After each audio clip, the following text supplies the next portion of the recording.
Puree என்ற தலைப்பிற்காக healer பாஸ்கராகிய நான் சர்க்கரை வியாதிக்கு பியூரே வைத்தியம், இதாங்க தலைப்பு.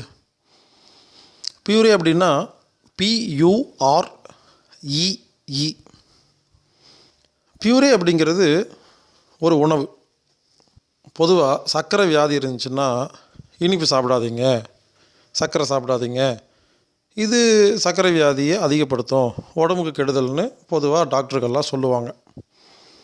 தயவு செய்து நம்பாதீங்க, இது ஒரு காமெடி.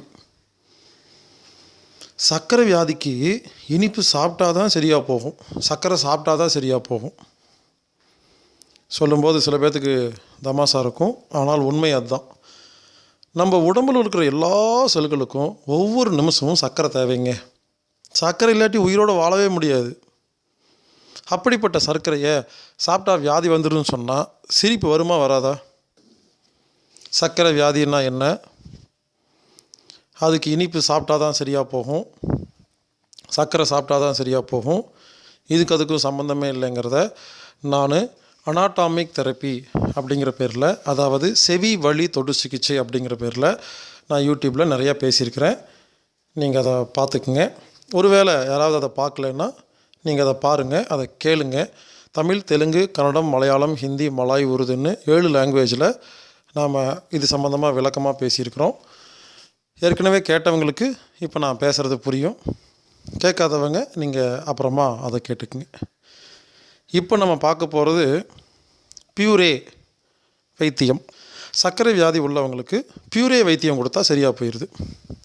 பியூரேன்னா என்ன?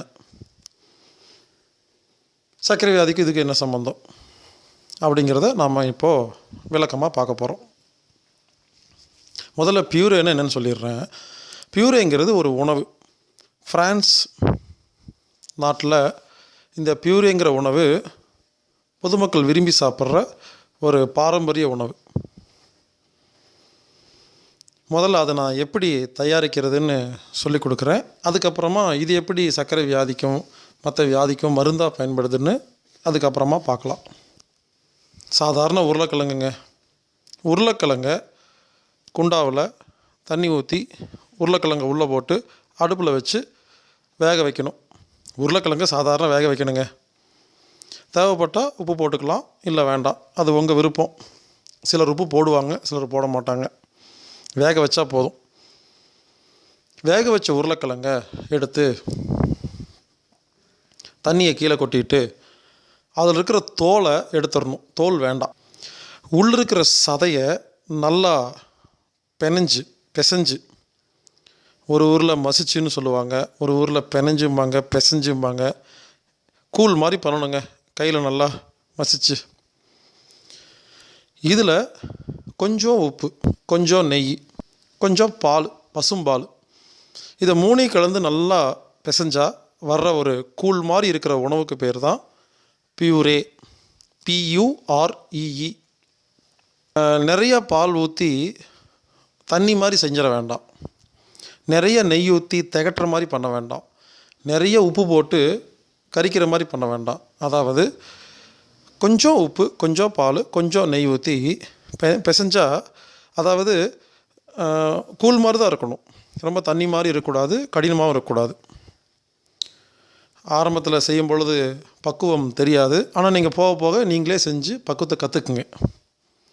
அதே மாதிரி எவ்வளவு நெய் ஊற்றணும், எவ்வளோ பால் ஊற்றணும், எவ்வளோ உப்பு போடணும்னு கேட்டிங்கன்னா அதுவும் எனக்கு தெரியாது. அவங்கவங்க உங்கள் நாக்குக்கு, உங்கள் வீட்டுக்கு, உங்கள் பழக்க வழக்கத்துக்கு எவ்வளோ ஊற்றினா உங்கள் நாக்கு பிடிக்குமோ, டேஸ்ட்டாக இருக்குமோ அந்த அளவுக்கு நீங்கள் ஊற்றிக்கலாம். ஆக மொத்தம் ரொம்ப தண்ணி மாதிரி இருக்கக்கூடாது, கொஞ்சம் கூழ் மாதிரி இருக்கணும். அவ்வளோதாங்க. இதுதாங்க பியூரே உணவு. இதைத்தான் ஃப்ரான்ஸ், ஜெர்மனில் எல்லோரும் வீட்லேயும் சாப்பிட்றாங்க, எல்லா கடையிலையும் விற்கிறாங்க. பன்னு ரொட்டிக்கு சேர்த்து சாப்பிட்றாங்க. எல்லா உணவுகள்லேயும் இதை கொஞ்சம் சேர்த்திக்கிறாங்க. நான் 2014 ஃப்ரான்ஸ், ஜெர்மன் போயிருந்தேன். அங்கே சில நல்ல உள்ளங்கள் நம்ம செவி வழி தொடு சிகிச்சையை ஃப்ரான்ஸ், ஜெர்மன் மக்களுக்கு கொடுக்குறக்காக ஏற்பாடு பண்ணியிருந்தாங்க. அப்போது அங்கே பல நல்ல உள்ளங்கள் இந்த நிகழ்ச்சி ஏற்பாடு பண்ணியிருந்தாங்க. இந்த நேரத்தில் அவங்களுக்கு நான் நன்றி சொல்ல கடமைப்பட்டிருக்கிறேன். நிறையா பேர் ஹெல்ப் பண்ணாங்க. அதில் சில பேர்த்தோட பேர் மட்டும் சொல்கிறேன். மரி, ராமகிருஷ்ணன் ஐயா மற்றும் குடும்பத்தார், நந்தன் குடும்பத்தார், தக்ஷணாமூர்த்தி குடும்பத்தார், பரமேஸ்வரன் குடும்பத்தார், குரு குடும்பத்தார், குமரன் குடும்பத்தார், நியூமேன் குடும்பத்தார், தியாகராஜன் மற்றும் குடும்பத்தார், வின்சென்ட் அவர் குடும்பத்தார் மற்றும் ஜெர்மனில் திலீபன் மற்றும் ஜெயஸ்ரீ குடும்பத்தார். இப்படி இவங்க கூட இன்னும் ஒரு 10-15 பேர் சேர்ந்து எல்லோரும் சேர்ந்து ரொம்ப சிறப்பாக எனக்கு வீசா எடுத்து டிக்கெட் போட்டு தங்கறதுக்கெல்லாம் ஏற்பாடு செஞ்சு காரில் எல்லா ஊருக்கும் எல்லா இடத்துக்கும் கூட்டிகிட்டு போய் இலவசமாக ஒரு 10 ப்ரோக்ராம் பண்ணி பொதுமக்களுக்கு நல்ல விஷயத்த சொன்னாங்க. இந்த நேரத்தில் அவங்களுக்கு நான் நன்றி சொல்ல தேங்க்ஸ் சொல்ல கடமைப்பட்டிருக்கேங்க. மெர்சி.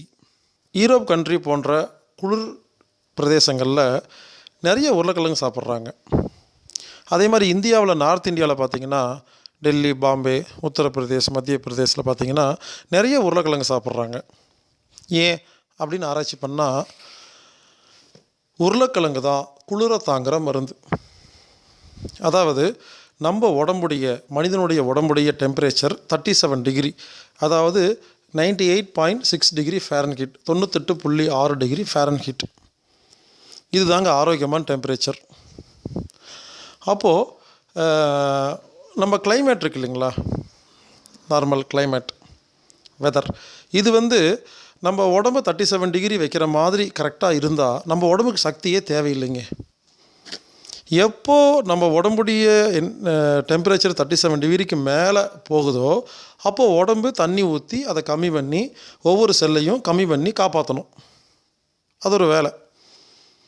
சில நேரங்களில் 37 டிகிரி விட கம்மியாயிரும். அப்போது உடம்பு என்ன பண்ணும், ஒவ்வொரு செல்லுக்குள்ளேயும் ஆக்சிஜனையும் சர்க்கரையும் உள்ள அனுப்பிச்சு அந்த செல்லை சூடு பண்ணி தன்னை காப்பாற்றிக்கும். அதனால தான் இந்த வெயில் காலத்தில் பாருங்கள் பசிக்கவே பசிக்காது, குளிர் காலத்தில் நிறைய பசிக்கும். இது பல பேர் யோசித்து பார்த்துருக்க மாட்டோம். குளிர் காலத்தில் நிறையா சாப்பிடுவோம், நல்லா ஜீரணமாகும். வெயில் காலத்தில் எதை சாப்பிட்டாலும் ஜீரணமாகாது. ஏன்னா உடம்புக்கு சூடு கிடச்சிருச்சுன்னா சாப்பாடு தேவையில்லைங்க, அதாவது குளுக்கோஸ் தேவையில்லைங்க. சர்க்கரை தான் ஒரு மனிதன் உடம்பை காப்பாற்றுற மருந்துங்க. இது கூட தெரியாதவங்களாம் டாக்டராக இருக்கும் பொழுது எனக்கு ரொம்ப கஷ்டமாக இருக்குதுங்க. ஏன் அவங்களுக்கு தெரியலன்னா, மருந்து மாத்திரை கம்பெனியெல்லாம் ஒன்று சேர்ந்து சிலபஸை மாற்றி எழுதி தப்பாக எழுதி நம்ம வீட்டிலேருந்து டாக்டரை கூட்டிகிட்டு போய், அதாவது நம்ம வீட்டிலேருந்து ஒரு மனுஷனை கூட்டிகிட்டு போய் டாக்டர் படிக்க வச்சு அந்த டாக்டர்கள் அவங்க குடும்பத்துக்கே தப்பான வைத்தியத்தை பார்த்துட்ருக்காங்கன்னு நினைக்கும் பொழுது ரொம்ப வருத்தமாக இருக்குது. புரிஞ்சுக்குங்க, ஒரு மனிதனுடைய உடம்புல இருக்கிற எல்லா செல்லும் ஒவ்வொரு செகண்டும் சர்க்கரையும் ஆக்சிஜனும் எடுத்து தான் உயிரோடு வாழ்ந்துட்டுருக்கு. ஒரு மனிதனோட உடம்புல எவ்வளவு சர்க்கரை அதிகமாக இருக்கோ நல்லதுங்க, எவ்வளோ சர்க்கரை கம்மியாக இருக்கோ கெட்டதுங்க. அதன் பிரகாரம் சர்க்கரை அதிகமான நோயின்னு சொன்னால் இது ஒத்துக்கவே முடியாத ஒன்றுங்க. அதாவது ஒழுங்காக ஜீரணமான நல்ல சர்க்கரை, ஒழுங்காக ஜீரணமாகாட்டி கெட்ட சர்க்கரை. ஒழுங்காக ஜீரணமாகிறது எப்படின்னு கற்றுக்கிட்டோம்னா சர்க்கரையை வச்சே எல்லா வியாதியும் குணப்படுத்த முடியும். ஆனால் தப்பாக ஜீரணமாகி கெட்ட சர்க்கரை உள்ளே போனால் அதே சர்க்கரை நம்ம உடம்புக்கு நோயை உண்டு பண்ணிடும். அதனால் சர்க்கரை வியாதிங்கிறத இனிமேல் கணையை இன்சுலின் கொடுக்கல அப்படின்னு யோசிக்கிறத விட்டுட்டு ஒழுங்காக ஜீரணமாகலை அப்படின்னு யோசித்தோம்னா கண்டிப்பாக சர்க்கரை வியாதியை, உலக சர்க்கரை வியாதியை கண்டிப்பாக குணப்படுத்த முடியும். அந்த வகையில் உணவுகளில் இருக்கிறதுலேயே குளுக்கோஸ் அதிகமாக இருக்கிற உணவு உருளைக்கிழங்கு தாங்க. அதனால தான் north India, Europe, France, German, England, Italy போன்ற நாடுகளில் நிறைய உருளைக்கிழங்கு சாப்பிட்றாங்க. இதில் இன்னொரு விஷயம் பாருங்கள், இறைவன் ஒரு அருமையான அற்புதமான ஒரு சயின்டிஸ்ட்டுங்க. யோசிச்சு பாருங்கள் எப்படியெல்லாம் நம்மளை யோசிச்சு படைச்சிருக்காருன்னு நினைக்கும் போது பிரமிப்பாக இருக்குதுங்க. உதாரணமாக எந்த ஊரில் எது விளையுதோ அது சாப்பிட்டா அந்த ஊரில் எல்லாத்துக்கும் வியாதி குணமாகுங்க. அதாவது தமிழ்நாட்டில் அரிசி விளையுது, அரிசி தான் சாப்பிட்ணும். நார்த் இந்தியாவில் கோதுமை விளையுது, அங்கே கோதுமை சாப்பிட்ணும், அதனால் சப்பாத்தி சாப்பிட்றாங்க. இந்த உருளைக்கிழங்கு பார்த்திங்கன்னா குளிர் பிரதேசத்தில் மட்டும்தான் அதிகமாக விளைச்சல் இருக்கும். இந்த வெயில் பிரதேசத்தில் பாருங்கள், சவுதி அரேபியா, குவைத்தில் பாருங்கள், பேரிச்சம்பழம் நிறையா விளையும். அந்த ஊரில் பேரிச்சம்பழம் ட்ரை ஃப்ரூட்ஸ் சாப்பிட்டா ஆரோக்கியம். குளிர் பிரதேசங்களில் ஆப்பிள், ப்ளம்ஸு, உருளைக்கிழங்கு இந்த மாதிரியெல்லாம் நிறையா விளையும். அங்கே அதை சாப்பிட்டு ஆரோக்கியங்க. அப்போது எந்த ஊரில் எது நிறைய விளையுதோ அதுதான் அந்த ஊரில் மருந்து. அப்போது இந்த குளிர் பிரதேசங்களில் ஏன் நிறைய உருளைக்கிழங்கு சாப்பிட்றாங்கன்னா, உருளைக்கிழங்கு தான் நிறைய குளுக்கோஸ் இருக்குது. இந்தியா, இலங்கை, சிங்கப்பூர், மலேசியா போன்ற நாடுகளில் சுமாராக 20லேருந்து 30 டிகிரி டெம்பரேச்சர் இருக்குங்க. ஆனால் யூரோப் கண்ட்ரிலெலாம் -10லேருந்து +10 வரைக்கும் இருக்கும். 0 இருக்கும். ஒரு சில நேரத்தில் -10 இருக்கும். பனி மழை பொழியும். லேசாக வெயில் அடிக்கிற மாதிரி இருக்கும். ஆனால் டெம்பரேச்சர் பார்த்தா +3 தான் இருக்கும். ஸோ புரிஞ்சுக்கங்க, குளிர் பிரதேசங்களில் நம்ம உடம்புக்கு ஒவ்வொரு செல்லும் சர்க்கரையும் ஆக்சிஜனும் உள்ளே போய் சூடு பண்ணி அந்த குளிரை தாங்கிறதுக்காக நிறைய சர்க்கரை தேவைப்படுதுங்க. அதுதாங்க எப்போ பார்த்தாலும் உட்காந்து சாப்பிட்டுக்கிட்டே இருக்கிறாங்க. அப்போது கொஞ்சமாக சாப்பிட்டாலும் நிறைய சர்க்கரை உள்ள உணவு சாப்பிட்ணும். அதனால தான் பியூரே போன்ற உணவுகளை சாப்பிட்றாங்க. ஸோ எதுக்கு சொல்ல வரேன்னா, இனிமேல் குளிர் பிரதேசத்தில் வாழ்பவர்களும் சர்க்கரை வியாதி உள்ளவர்களும் உடம்பு தன்னைத்தானே குணப்படுத்தணும்னு நினைக்கிறவங்களும் உடம்புல சக்தி இல்லாதவங்களும் இந்த பியூரே உணவை தயார் செஞ்சு சாப்பிட்டோம்னா நமக்கு அளவுக்கு அதிகமான சக்தி கிடைக்குது. அதன் மூலியமாக சர்க்கரை நோயை குணப்படுத்தலாம், உடம்பு தெம்பாக இருக்குதும், ஆரோக்கியமாக வாழலாம். அதனால் நான் சொன்ன மாதிரி பியூரே உணவை தயார் செய்து எல்லோரும் சாப்பிடுவோம், ஆரோக்கியமாக வாழ்வோம். நான் பாருங்கள், கடந்த 8 வருஷமாக டெய்லி 5 மணி நேரம் 6 மணி நேரம் பேசுகிறேங்க. ஒவ்வொரு நாட்டிலையும் ஒவ்வொரு ஊர்லேயும் மைக்கை பிடிச்சி 5 மணி நேரம் பேசிட்டு வந்துட்டு ஒரு ஹோட்டலில் போய் எனக்கு யாராவது சாப்பாடு வாங்கி கொடுத்தாங்கன்னா எவ்வளவு கடுப்பாக இருக்குன்னு தெரியுங்களா? ஏன்னா எவ்வளவு சாப்பிட்டாலும் இந்த உடம்பு கேட்கும், நீ என்னத்தை சாப்பிட்ட, வேறு ஏதாவது சாப்பிடுன்னு சொல்லுங்கள். கொஞ்ச நாளாக என் உடம்பை என்னாலேயே கவனிக்க முடியல. அது காரணம் ஒன்றே ஒன்று, உணவு தாங்க. வீட்டில் யாராவது நமக்கு பிடிச்ச மாதிரி சமைச்சு கொடுத்தாங்கன்னா அதை விட உலகத்தில் சொர்க்கமான வாழ்க்கையே இல்லைங்க. ஆனால் காரு, ஃப்ளைட்டுன்னு ஒவ்வொரு நாளும் ஒவ்வொரு ஊருக்கு போகும்பொழுது எல்லா நேரம் வீட்டு சாப்பாடு சாப்பிட முடியல. பல நேரங்களில் ஹோட்டல் சாப்பாடு தான் சாப்பிட வேண்டியது இருக்குது. ஆனால் நான் செய்கிற வேலைக்கு 8 மணி நேரம் பேசிட்டு ஒரு ஹோட்டலில் சாப்பிடும் பொழுது அது கட்டுப்படி ஆக மாட்டேங்குதுங்க. அப்போது நான் என்ன பண்ணுவேன்னா, ஹோட்டலில் ஊத்தப்பம் சாப்பிடுவேன், இல்லை மசால் தோசை சாப்பிடுவேன். ஏன்னா மசால் தோசையில் உருளைக்கிழங்கு இருக்கும், ஊத்தப்பத்தில் நிறையா குளுக்கோஸ் இருக்கும். அப்போது எனக்கு குளுக்கோஸ் உள்ள உணவுகளை சாப்பிடும் பொழுது மட்டும்தான் கட்டுப்படி ஆகுது. உதாரணமாக இந்த மைக்ரோ ஓவனில் சமைச்ச உணவு, இண்டக்ஷன் ஸ்டவ்வில், அதாவது எலக்ட்ரிக்கல் ஸ்டவ்வில் சமைச்ச உணவு சாப்பிட்டா என் உடம்பு வேண்டாங்குதுங்க. அதில் ஒன்றுமே இல்லைன்னு சொல்லுதுங்க. கஞ்சி இருக்கிற உணவு சாப்பிட்டா நல்லாயிருக்கு. கஞ்சி இல்லாத, கஞ்சி வடித்த கரண்ட் மூலமாக சமையல் பண்ண உணவில் சத்தே இல்லைன்னு உடம்பு சொல்லுதுங்க. அதனால் முடிஞ்ச வரைக்கும் மைக்ரோ ஓவனில் அவாய்ட் பண்ணுங்கள், இண்டக்ஷன் ஸ்டவ்வில் அவாய்ட் பண்ணுங்கள். குக்கரில் சமைச்சு சாப்பிடுங்க, பரவாயில்லைங்க. குக்கரில் கஞ்சி இருக்குங்க. சில எலக்ட்ரிக்கல் குக்கரில் கஞ்சி இருக்காது. நீங்கள் செக் பண்ணி பாருங்கள், சாப்பிட்டு பாருங்கள், எல்லாமே புரியும். அதனால் இப்போ நான் இந்த உருளைக்கிழங்கை விரும்பி சாப்பிட ஆரம்பிச்சிட்டேங்க. இந்த மாதிரி உருளைக்கிழங்கு சாப்பிட்டா தான் என்னால் பேசவே முடியுது, இல்லைன்னா பேச முடியலைங்க. அதனால் பியூரே அப்படிங்கிற இந்த ஃப்ரான்ஸ் டெக்னாலஜி உணவை உலகம் ஃபுல்லாக எல்லாரும் சாப்பிடுவோம், ஆரோக்கியமாக வாழ்வோம். ஒரு நாளைக்கு ஒரு முறையாவது யாரெல்லாம் சக்தி தேவைப்படுதோ கொஞ்சமாக பியூரே அப்படிங்கிற உருளைக்கிழங்கு உணவை தயார் செய்து சாப்பிட்டு பாருங்கள். டேஸ்ட்டாக இருக்குது, நல்லாயிருக்கு. பியூரே சாப்பிடுவோம், பியூராக வாழ்வோம். மேலும் விவரங்களுக்கு www.anatomictherapy.org அப்படிங்கிற வெப்சைட்டை பாருங்கள். இமெயில் anatomictreatment@gmail.com அல்லது healerbaskar@gmail.comக்கு மெயில் அனுப்புங்க. Phone number +91 India number 9944221007. Phone number +91 9842452508.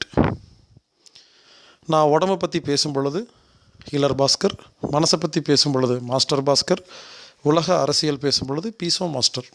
இப்படி பல்வேறு தலைப்புகளில் பல்வேறு விஷயங்களை உலக மக்களுக்கு கொடுத்துட்ருக்குறோம். நான் பேசின எல்லா ஆடியோவும் உங்களுக்கு வேணும்னா anatomictreatment@gmail.comக்கு ஒரே ஒரு மெயில் அனுப்புங்க. நான் உங்களுக்கு 9 மெயில் அனுப்புவேன். அந்த 9 மெயிலில் கூகுள் ட்ரைவில் அட்டாச் பண்ணி நான் பேசின எல்லா விஷயங்களையும் உங்களுக்கு அனுப்பிச்சி வச்சுருவேன். அதை நீங்கள் டவுன்லோட் பண்ணி நீங்கள் கேட்டுக்கலாம். அதில் எல்லா புத்தகமும் இருக்கும், நீங்கள் படிச்சுக்கலாம். எனவே நல்ல விஷயங்களை தெரிந்து கொண்டு நல்லபடியாக இந்த உலகத்தில் வாழ்வோம். வாழ்க வையகம், வாழ்க வையகம், வாழ்க வளமுடன். குருவே துணை, எல்லா புகழும் இறைவனுக்கே. நன்றி.